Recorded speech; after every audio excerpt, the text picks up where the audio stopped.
Bonsoir à tous. Nous allons donc maintenant attaquer la dernière partie du module 2, bloc de branche. D'accord, donc c'est les derniers troubles de la conduction que nous allons étudier. Et les blocs de branche, en fait, constituent des troubles de la conduction intracardiaque.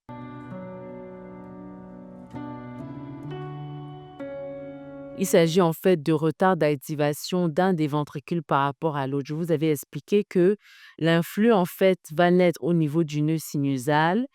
Ensuite, va être conduit au niveau des myocardes auriculaires, donc droit et gauche, puis gagner cette zone transitionnelle qu'on appelle la jonction auriculo-ventriculaire, qui est composée du nœud auriculo-ventriculaire et du tronc du faisceau de His.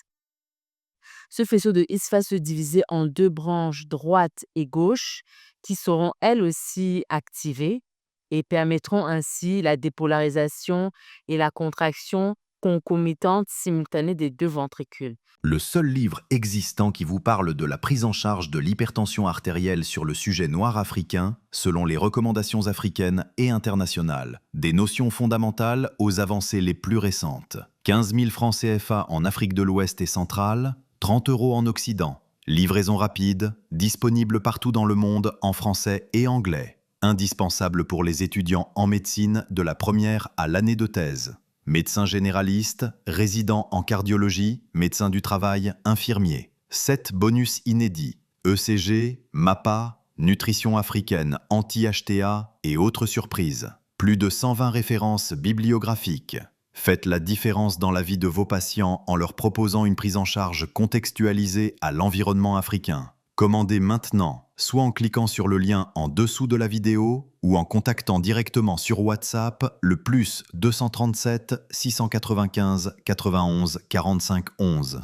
Voilà. Donc, quand il y a un retard d'activation d'un des ventricules par rapport à l'autre, on parle de bloc de branche. En fait, c'est lié à soit l'interruption, soit le ralentissement de la circulation de l'influx. D'accord? Donc, soit l'influx ne circule pas du tout, soit il circule de manière ralentie. D'accord? Quand cela affecte la branche droite, on parle de bloc de branche droit. Quand cela affecte la branche gauche, on parle de bloc de branche gauche. Il s'agit d'un ralentissement de l'influx, on parle de bloc de branche incomplet qui peut être droit ou gauche. Quand il s'agit d'une interruption complète de l'influx, on parle de bloc de branche complet qui peut être droit ou gauche.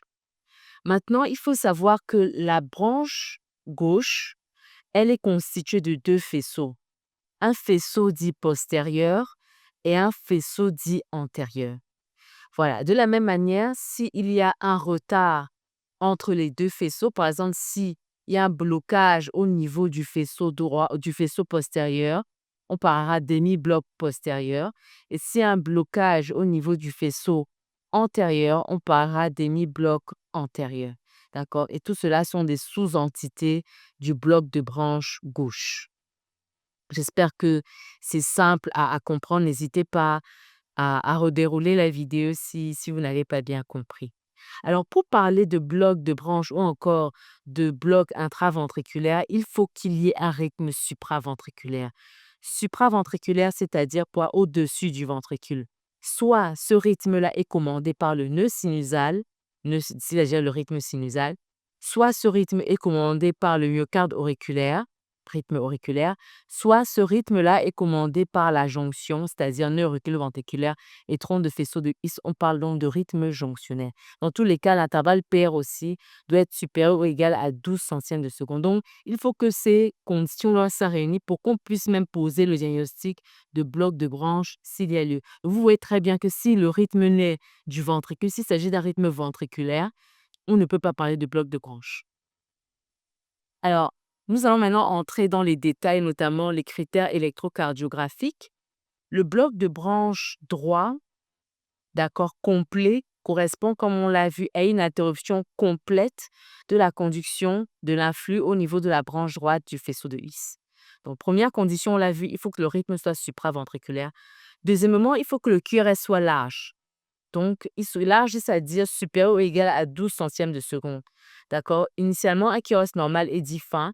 Et quand il est supérieur ou égal à 12 centièmes de seconde, on parle de QRS large. Et en V1, dans les dérivations droites et dans les dérivations gauches, ces QRS doivent avoir des morphologies bien typiques. En V1, on aura un aspect dit en M ou encore petite onde R, grande onde S, grande onde R', d'accord? Petit r, S, R', ça c'est en V1. Et en V6, on a un aspect petit q, grand R, petit s. Une onde S qui est dite en pâté, d'accord? Dans les dérivations gauches.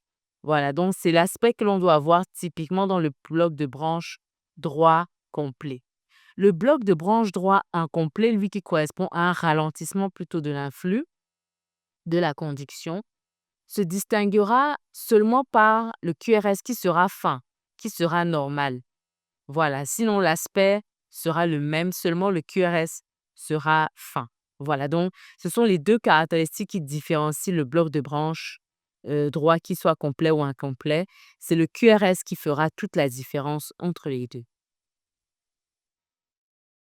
Maintenant, concernant le bloc de branche gauche dit complet, dont interruption complète de la conduction au niveau de la branche gauche du faisceau de His, pareil, il faut que le rythme soit supraventriculaire, le QRS doit être large et dans les dérivations gauches, on aura un aspect dit en M. Les dérivations gauches, c'est les dérivations D1 AVL, V5, V6. Donc, on a un aspect dit en M ou bien R, R', d'accord? Et dans les dérivations droites, on a un aspect plutôt dit QS. Donc, une onde de Q très profonde et unique, un aspect QS. Concernant le bloc de branche gauche incomplet, on aura le même aspect, les mêmes conditions, rythme supraventriculaire, mais seulement, il faudra que le QRS soit fin. Dans tous les cas, le QRS doit être fin. Donc, vous voyez qu'il suffit juste d'observer et de savoir ce qu'on recherche, d'accord? C'est pas compliqué. Maintenant, nous avons parlé tout à l'heure des hémiblocs, d'accord? En précisant que la branche gauche, elle est constituée de deux faisceaux, faisceau antérieur, faisceau postérieur. Donc, quand il y a un blocage au niveau du faisceau antérieur, on parle d'hémibloc antérieur et les critères diagnostiques sont les suivants. Déviation de l'axe à gauche, QRS de durée normale et surtout un aspect petit q grand R en D1 et petit r grand S en D2 et en D3. Par contre, quand on a un blocage de l'onde au niveau du faisceau postérieur de la branche gauche, on parle d'hémibloc postérieur. Et là, ce sera l'inverse, c'est-à-dire d'abord, on a une déviation axiale qui sera droite. Le QRS est normal, d'accord? Et on a plutôt un aspect petit r grand S en D1, un aspect petit q grand R en D2 et en D3. Donc, c'est juste l'inverse en termes de morphologie sur les dérivations. Et ce sont les dérivations D1, D2, D3. C'est à ce niveau qu'on fait le diagnostic des hémiblocs. Maintenant, c'est bon. Voilà, j'espère que vous avez compris la théorie. N'hésitez pas à repasser cela en boucle. Vous avez vu, c'est très facile. Et maintenant, nous allons passer à la pratique avec bien sûr des cas cliniques. Je vous laisse quelques minutes. N'hésitez pas à appuyer sur pause. Reprenez la méthodologie telle qu'on l'a vue, l'analyse détaillée, critères de validité, en passant bien sûr par le rythme, l'analyse de l'onde P, d'accord, l'intervalle PR, l'axe, les QRS, les indices de surcharge en évaluant bien sûr le complexe transitionnel, le segment ST, l'onde de T, l'intervalle QT et vous concluez. Et vous ne dites que ce que vous voyez. À tout de suite pour la conclusion, la correction. Donc, conclusion. Alors, les critères de validité, bien entendu, ne sont pas honorés, d'accord? En termes de critères de malade, on n'a pas l'identité, on n'a pas l'âge, on n'a pas le sexe. Les critères de la maladie, on n'a pas l'indication, on n'a pas le traitement. Les critères du tracé, on a l'unité d'Ashman qui nous permet de dire que l'éthanolage c'est 1 mm qui est égal à 10 millivolts, mais on n'a pas la vitesse de déroulement du tracé. Il faudra vérifier les critères mathématiques et ensuite entrer dans l'analyse détaillée.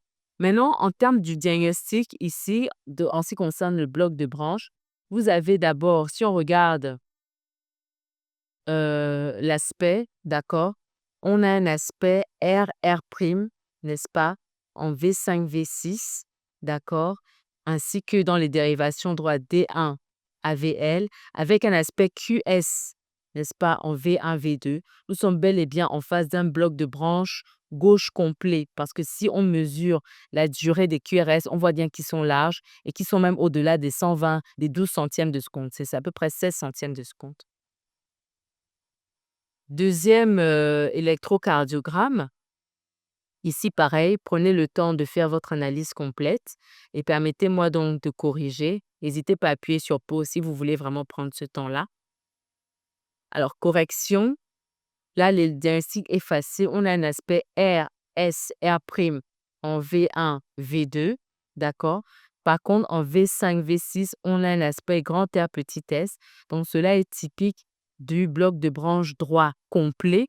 Il faut bien préciser complet parce qu'on a des QRS larges avec une durée qui est au-delà de 12 centièmes de seconde. Continuons donc avec ce troisième électrocardiogramme. N'hésitez pas à mettre pause pour prendre le temps de l'analyser. Alors, vous constaterez comme moi que d'abord, les QRS sont fins.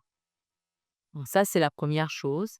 Et deuxièmement, en V1 ici, vous avez un aspect petit r, grand S, R', d'accord, qui est aussi prononcé ici en V2. Donc, on a un aspect particulier au niveau des dérivations droites. On est en face donc d'un bloc de branche droit incomplet, d'accord, parce que là, la durée n'excède pas les 12 centièmes de seconde. Elle est strictement inférieure à 12 centièmes de seconde. Et l'axe est droit. D'accord? Quand on regarde l'axe, il est globalement droit avec l'axe est compris entre D2 et AVF, d'accord? Donc, qui sont particulièrement électropositifs. Sur cet électrocardiogramme ici, je vous laisse le temps d'analyser. Pause et correction. Alors ici, on a un aspect, quand vous regardez, déjà les QRS sont fins, d'accord? Donc on n'est pas du tout dans un aspect complet. Quand vous regardez maintenant les blocs, les précordiales, il n'y a pas d'aspect typique qui puisse faire penser à un bloc de branche droit ou gauche complet ou incomplet d'ailleurs.